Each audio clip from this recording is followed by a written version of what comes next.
Hey guys, welcome back. Today we're talking about the Zhiyun Smooth 4 gimbal arm again. The reason why we're talking about it again is because there's been quite a few people talking to me about the problems they're having with it and their cell phone's not sitting right. Now, it may be that they have a balancing issue, but more than likely it's a calibration issue with the unit.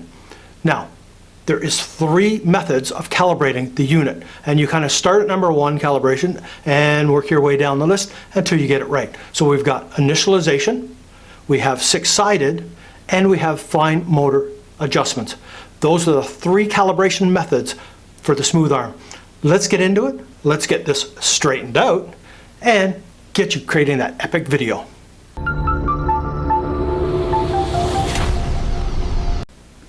All right, our first one is called initialization, and that's basically when the unit first comes on. And it's very easy to do. Now, in the manual, which we should all be referring to, it doesn't really explain whether you have the cell phone in or out, but it's basically on the startup of the unit that this will calibrate itself. Now, you're not starting it in the open position, it's in the standby mode, so turning it on is not a problem. So basically, we just simply turn the unit on and we set it down like so. They tell you basically just set it on the ground and wait for 30 seconds. The unit should calibrate itself within that time frame. Now, they do also go on to say that if it does not calibrate within the 30 seconds and you're still having a bit of an issue, to try it again. All right, after a couple of attempts at doing the initialization calibration and it not working, we need to get into the next step. The next step is 6-sided calibration. It should take care of any roll, pan, shift, tilt, all that wonderful stuff, and should straighten out our problem. What we need to do, again, is have the gimbal on and in the standby mode. Turning it on without the cell phone in this mode is okay, and that's what you actually have to do in order to calibrate this. But to do it, we need to use the Play app that comes with it to do the calibration, and we just follow the software steps. So once you get this open, you then simply come into your menu settings and scroll along to settings, open up your settings and scroll down to the camera mode where it says Pro, put it onto original, and you can see how it connected and reconnected. Now on here, you then need to hit the settings on there, and you can see how this has brought up all the different controls. We need to hit to the next one for calibration, and you can see the 2 different calibration methods that are displayed on the screen.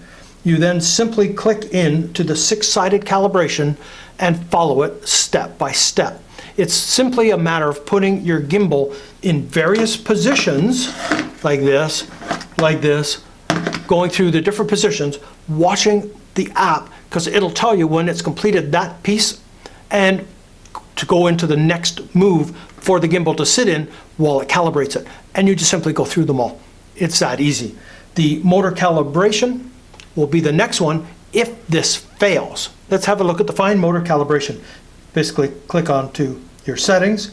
It'll bring you up to this screen. You then want to come to calibration, and you can then again see your 6-sided and your motor calibration. Click on motor calibration and it brings you a little graph of the gimbal. It's all outlined for you, and you can see how you have the 2 number values of 0, 0 on both of the motors. So you're adjusting the tilt and the pan. So you simply click on one of them and then you can adjust it accordingly to whatever you want. All right, so there's a -5. As soon as you hit the check mark, the gimbal will automatically make that adjustment. I'm not actually going to do it because my gimbal works just fine. But that's all you have to do, is simply click on those values and do minor adjustments, and as soon as you hit the check mark, the gimbal will make that adjustment to what it needs to do. All right, be aware when you're doing the fine motor adjustments, you need to be in this configuration. You need your cell phone in, on, and the app opened up. You need to have the gimbal on and everything, so it's all nice and stable. So that way when you're doing those little micro adjustments and you hit the check mark, that the gimbal can actually do the moving it needs to do that little configuration. Now, I didn't show that when I was doing it because I needed you to see how I was doing it, and it was easier for me to have the cell phone detached from the gimbal. That is why. Be aware, you need it set up like this when you're doing that micro adjustments. Now, I know I didn't do any of the calibrations. I didn't show you the 6-sided, and I didn't show you this one all the way through because mine is fully calibrated, and I didn't want to take the chance of messing it up and then having to go through all this to try and get it calibrated again when everything's working fine for me. That is the only reason why. All right, that's all there is to doing your calibrations. We have the 3 ways of doing it. The initialization, which is basically where it's laying now in standby mode with the power on, and you let it sit for 30 seconds. If that fails, you then go into your 6-sided calibration. If that's not working for you, then you need to go into the final fine motor calibration. Now, one person did say you should be having it held in your hand when you're doing that fine motor calibration, but I don't know. There's nothing in the instructions that says that. To me, you'd want on a flat, stable surface so you know that everything is the way it's supposed to be and you do your calibration. That way everything's lined up, so when you're picking your unit up, everything should be straight. Your tilt and your pan from that motor calibration should then be perfect with the little tweaking that you did with it. All right, so hopefully this straightened you out. Hopefully this straightened your gimbal out, and hopefully you can create that epic movie. All right, I've got other videos on the Zhiyun Smooth 4 if you're interested in that. Check out the link down below. I'll put a few of them to what I've done with them. But if you're new to the channel, please subscribe. Hit that bell notification so you're aware when I post new videos. If you enjoyed this, please give it a thumbs up. So, until the next time.